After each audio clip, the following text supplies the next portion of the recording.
ओम परमात्मने नमः। अब आगे देखते हैं कि साधना करने वाले के लिए क्या आवश्यक है, क्या आवश्यक नहीं है। भगवान श्री कृष्ण ने गीता में लिखा है, यदा हि नेन्द्रियार्थेषु न कर्म स्वनुसज्जते सर्व संकल्प संन्यासी योगारूढ़स्तदुच्यते। जब योगी न तो इंद्रियों के विषयों में और न कर्मों में ही आसक्त होता है तथा सब प्रकार के संकल्पों का भली भांति त्याग कर देता है, तब कहा जाता है कि यह योगारूढ़ है। अर्थात जो लोग योगारूढ़ होते हैं वो कौन होते हैं? तो जब इंद्रियों के विषय, आँख देखने का काम करती है, त्वचा स्पर्श का काम करती है, और इस प्रकार से जितने भी इंद्रियां हैं उनके जो बाह्य विषय हैं उनके प्रति आसक्ति न हो, और न तो ऐसे कर्म हो जिनसे कि इंद्रियों के विषयों की पूर्ति होती हो। और जब सब संकल्पों का त्याग हो जाता है, कर्मों में ही आसक्त होता है, न कर्मों में ही आसक्त होता है। यहाँ संसारिक कर्म लिखा है, क्योंकि कर्म तो साधना को कहते हैं। साधना मार्ग पर चलने वाले को ही कर्म करना कहते हैं। जो साधना पे नहीं चलता है वो कर्म करता ही नहीं है, ये गीता के अनुसार है। वितर्क, विचार, आनंद और अस्मिता, ये हमारे चित्त से संबंध रखते हैं। ये चारों हमारे चित्त से संबंध रखते हैं। वितर्क, विचार, आनंद और अस्मिता। इन चारों के संबंध से जो चित्त बना हुआ है, उनसे जो वृत्तियां उत्पन्न होती हैं, उनके समाधान के लिए, उन्हें रोकने के लिए जो क्रिया की जाती है उसे ही संप्रज्ञात योग कहते हैं। अब संप्रज्ञात योग के 3 माने गए हैं। इसके ध्यान के 3 पदार्थ माने गए, उद्देश्य के 3 पदार्थ माने गए। पहला है ग्राह्य, इंद्रियों के जो स्थूल और सूक्ष्म विषय हैं। इंद्रियों के 2 विषय होते हैं, एक तो स्थूल होता है, एक सूक्ष्म होता है। सूक्ष्म से ही स्थूल का निर्माण होता है। दूसरा है ग्रहण, इंद्रियां और अंतःकरण। और तीसरा है ग्रहीता, बुद्धि के साथ एक रूप हुआ पुरुष। ये 3 बातों का ध्यान रखा जाता है। ग्रहीता वह होता है जब पुरुष अपने आप को बुद्धि के साथ एक रूप कर लेता है, वही विषयों को ग्रहण भी करता है। और ग्रहण होता कहाँ है? तो इंद्रियों और अंतःकरण में होता है। और करता कौन है? तो इंद्रियों के स्थूल और सूक्ष्म विषय क्या ग्रहण किया जाता है। तो हमें 3 विषयों का ठीक से मनन कर लेना चाहिए कि 3 पदार्थों को देखा गया है संप्रज्ञात योग में। पहला है ग्रहण, अर्थात जो भी इंद्रियों के स्थूल और सूक्ष्म विषय हैं उसे ग्रहण करना। वो विषय कौन से हैं जिन्हें ग्रहण किया जाता है। और दूसरा है ग्रहण करना, इंद्रियों और अंतःकरण में इनका ग्रहण होता है। और उसको ग्रहण कौन करता है? जिसे ग्रहीता कहते हैं। तो जब आत्मा बुद्धि के साथ अपने आप को एक रूप मान लेती है, जब ग्राह्य पदार्थों के स्थूल रूप में समाधि की जाती है, अर्थात जब हम ऐसे विषय होते हैं, ग्राह्य पदार्थ होते हैं, जब उस पर हम ध्यान लगाते हैं तो उस समय समाधि में जब तक शब्द, अर्थ और ज्ञान का विकल्प वर्तमान रहता है तब तक तो वह सवितर्क समाधि है। और जब इनका विकल्प नहीं रहता है तब वह निर्वितर्क या निर्विकल्प समाधि कही जाती है। उसी प्रकार जब ग्राह्य और ग्रहण के सूक्ष्म रूप में समाधि की जाती है, उस समय समाधि में जब तक शब्द, अर्थ और ज्ञान का विकल्प रहता है तब तक वह सविचार, और जब इनका विकल्प नहीं रहता है तब वही निर्विचार कही जाती है। जब निर्विचार समाधि में विचार का संबंध तो नहीं रहता, परंतु आनंद का अनुभव होता है और अहंकार का संबंध रहता है, तब तक आनंदानुगत समाधि है। जब उसमें आनंद की प्रतीत भी लुप्त हो जाती है तब वही केवल अस्मितानुगत समझी जाती है। यही निर्विचार समाधि की निर्मलता है। अर्थात जब तक कोई न कोई अनुभूति बनी रहती है, चाहे समाधि में आनंद की अनुभूति है तो अभी अनुभूति तो है ही। अब अंतिम योग का स्वरूप क्या है?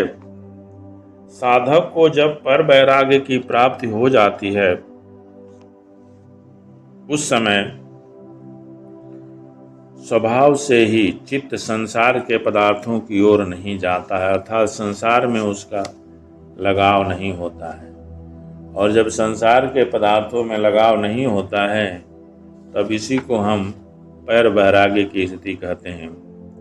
वह उनसे अपने आप उपरत हो जाता है, अलग हो जाता है। स्वभावतः देखा जाता है कि जो साधना करने वाला होता है और साधना करते करते ऐसी अवस्था आ जाती है, उसे सांसारिक वार्तालाप में, सांसारिक वस्तुओं में, सांसारिक क्रियाकलाप में उसे कोई आनंद नहीं होता है, कोई रुचि नहीं होती है और स्वयं ही उन सब चीज़ों से अलग कर लेता है।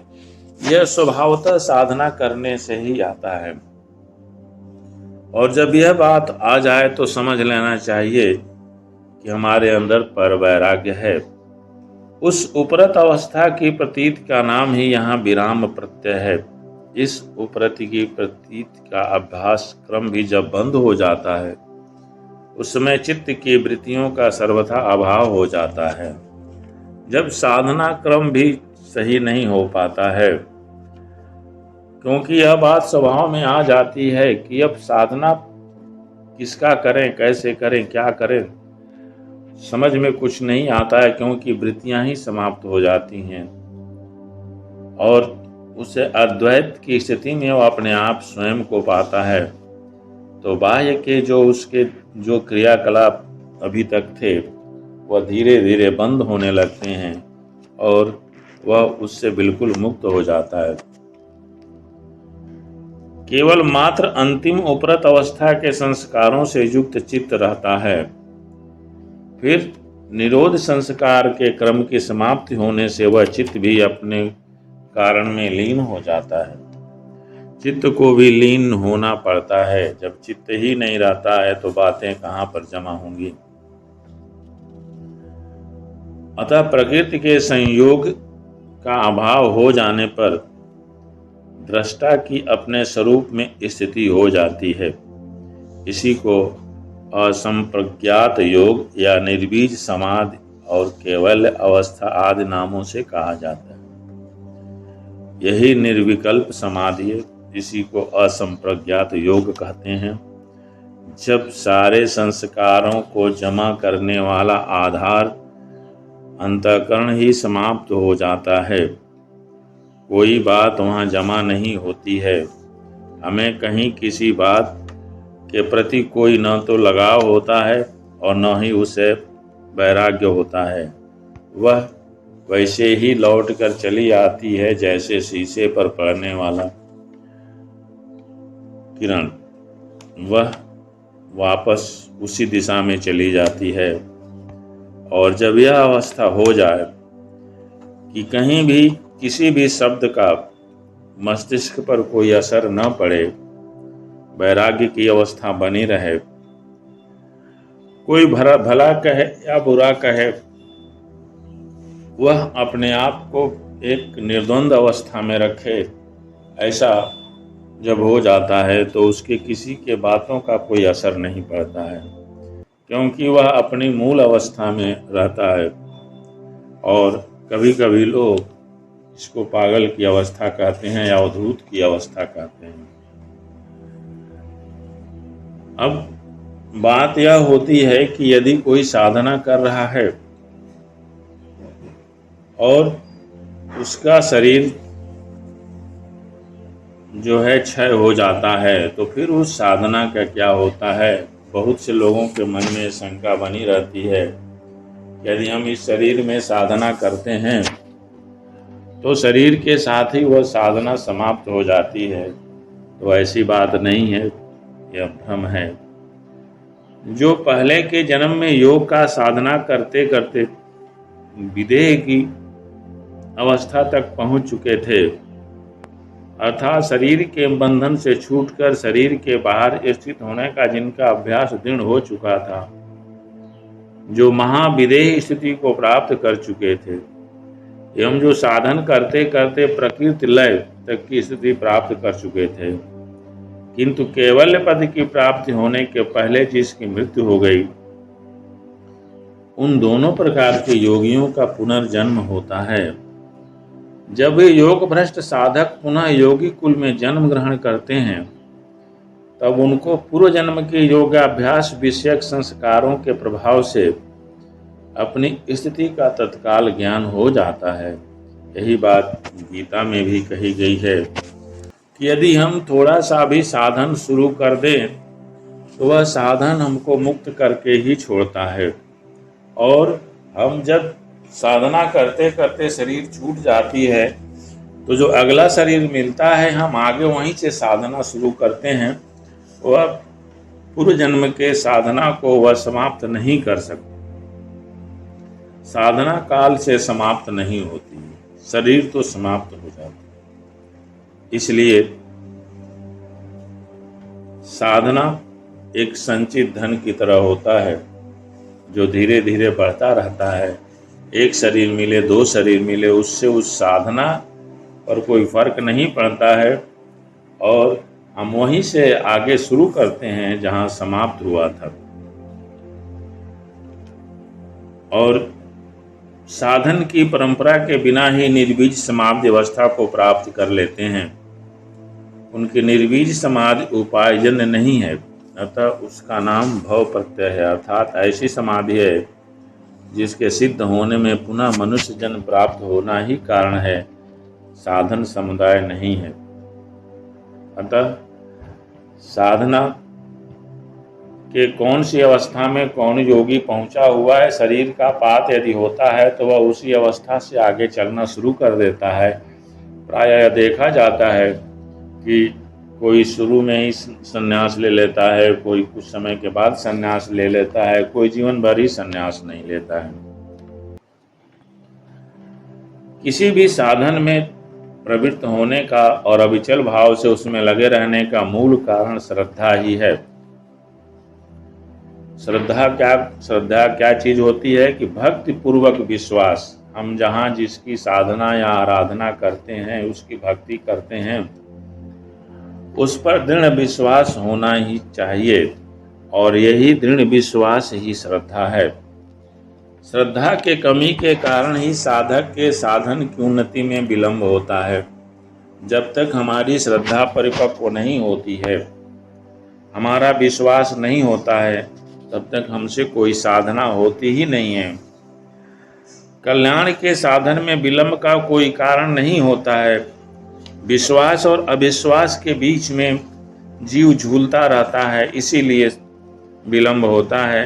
यदि दृढ़ विश्वास करके चले कि नहीं, मेरा जो इष्ट है, मैं जिसकी साधना कर रहा हूँ और मेरी साधना सही दिशा में जा रही है, तो उन्नति में विलंब नहीं होता है।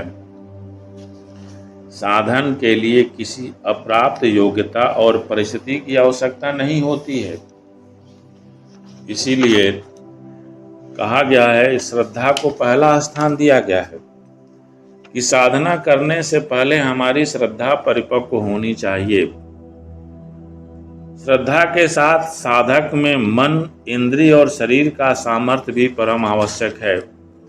हमारे पास श्रद्धा है, लेकिन मन, इंद्रिय और शरीर अंदर क्षमता ही नहीं है तो फिर साधना कैसे होगी। इसी से साधक का उत्साह बढ़ता है। साधना करने वाले को दृढ़ श्रद्धा होते हुए भी मन उसका स्वस्थ न हो, मन उसका नहीं लग रहा हो, इंद्रियां बाह्य हो गई हैं और शरीर के अंदर क्षमता भी नहीं है, तो साधन कैसे होगा। श्रद्धा और सामर्थ्य इन दोनों का संयोग मिलने पर साधक की स्मरण शक्ति बलवती हो जाती है तथा उसमें योग साधन के संस्कारों का ही बारंबार प्राकट्य होता रहता है। अतः मन विषयों से विरक्त होकर समाहित हो जाता है, इसी को समाधि कहते हैं।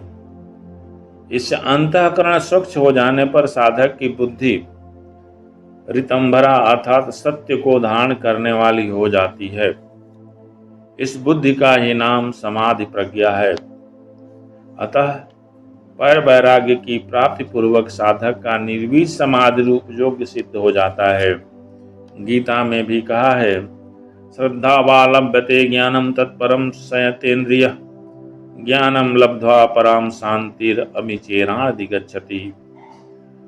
जितेंद्रिय साधना परायण और श्रद्धावान मनुष्य ज्ञान को प्राप्त होकर वह बिना विलंब के तत्काल ही परम शांति को प्राप्त हो जाता है।